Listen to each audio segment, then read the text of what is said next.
जो आप ये कहानी सुन रहे हैं यह सही समय का इंतजार, मतलब कि सही समय के इंतजार के आधारित पर है। तो आप इस कहानी को अंत तक सुनिएगा, आपको बहुत अच्छा लगेगा। एक बार की बात है, गौतम बुद्ध अपने शिष्यों के साथ एक गांव से दूर किसी बड़े नगर की तरफ जा रहे थे। गर्मी के दिन थे और रास्ते बहुत लंबा था। गौतम बुद्ध अपने शिष्यों सहित बहुत देर से चल रहे थे, जिस वजह से उन्हें बहुत प्यास लगती है। वहां से दूर किसी बरगद के वृक्ष की एक घनी छांव दिखाई दिया। लोग उस वृक्ष के पास पहुंच जाते हैं। महात्मा बुद्ध अपने शिष्यों सहित वृक्ष की घनी छाया के नीचे विश्राम करने लगते हैं। बहुत देर से चलने की वजह से सभी का गला प्यास से सूख रहा था। यह बात बुद्ध जानते थे। बुद्ध ने अपने एक शिष्य से कहा, आप इस बरगद की छाया से 20 कदम दूर जाकर बरगद की 2 बार परिक्रमा करके आओ। शिष्य वैसा ही करता है जैसा बुद्ध ने बताया था। परिक्रमा के बाद जब शिष्य महात्मा बुद्ध के पास आया तो बुद्ध बोले कि क्या आपको किसी ठंडी हवा का अनुभव हुआ था? शिष्य बोला, हाँ महात्मा बुद्ध, उस उत्तर दिशा की तरफ से मुझे कुछ ठंडी हवा का अनुभव हुआ था। शिष्य की यह बात सुनकर महात्मा बुद्ध शिष्य से तुरंत बोले कि उसी दिशा में चले जाओ, जरूर वहां से कुछ ही दूर पर एक तालाब अवश्य मिलेगा। उस तालाब से सबके लिए पानी ले आओ। शिष्य उसी दिशा में जब कुछ दूर जाता है तो वहां सच में एक तालाब होता है। तालाब देखकर शिष्य बहुत प्रसन्न होता है और तालाब के निकट जाकर जैसे ही तालाब से पानी भरने वाला होता है, तभी शिष्य की नज़र वहां दूर तालाब में कपड़े धो रही स्त्रियों पर जाती है। यह देख शिष्य मन में सोचता है कि यह पानी तो गंदा हो गया, लेकिन जब शिष्य ध्यान से तालाब के पानी को देखता है कि अभी भी तालाब का कुछ पानी साफ है। इतने में 2 बैलगाड़ी जोर से तालाब के किनारे से होते हुए निकल जाती हैं।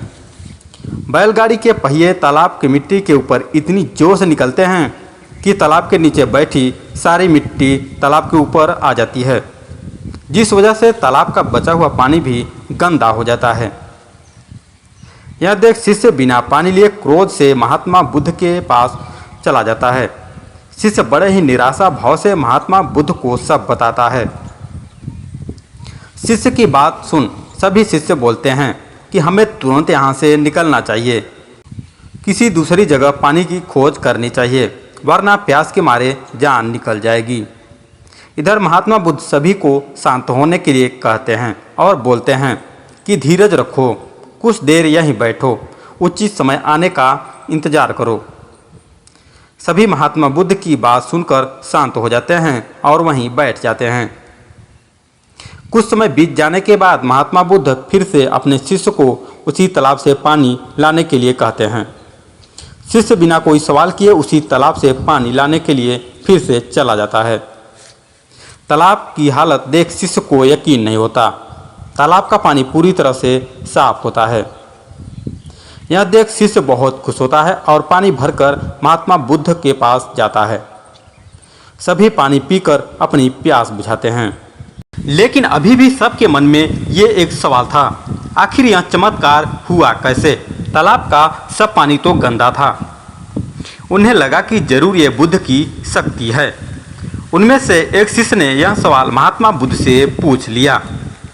शिष्य का जवाब देते हुए महात्मा बुद्ध बोले कि यह कोई चमत्कार नहीं है, यह आपके सब्र का फल है।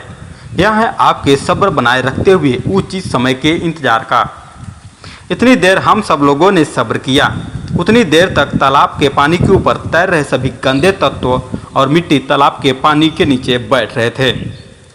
फिर कुछ देर बाद शिष्य जब वहां तालाब के पास पहुंचता है, तब तक सब दूषित कर नीचे बैठ चुके थे, जिस वजह से तालाब का पानी पहले की तरह साफ हो चुका था तथा तालाब साफ दिखाई दे रहा था।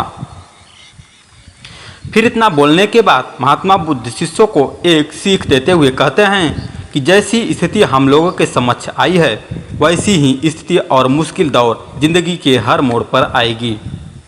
तब उस समय भी आपको ऐसे ही संयम बनाए रखना होगा और अपने विवेक से काम लेते हुए ही आपको एक उचित फैसले के साथ सही नतीजे पर पहुंचना होगा। हर मुश्किल दौर में सब्र रखते हुए ऐसे ही शांत मन से ही कोई फैसला लेना चाहिए जिसका आपके और दूसरों के लिए अच्छा हो।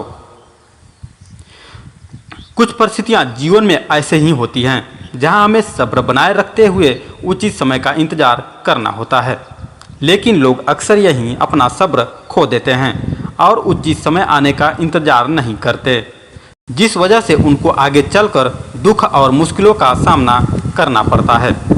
हमारे द्वारा लिया गया आज का फैसला हमारे आने वाले कल की खुशी और दुख को निश्चित करता है।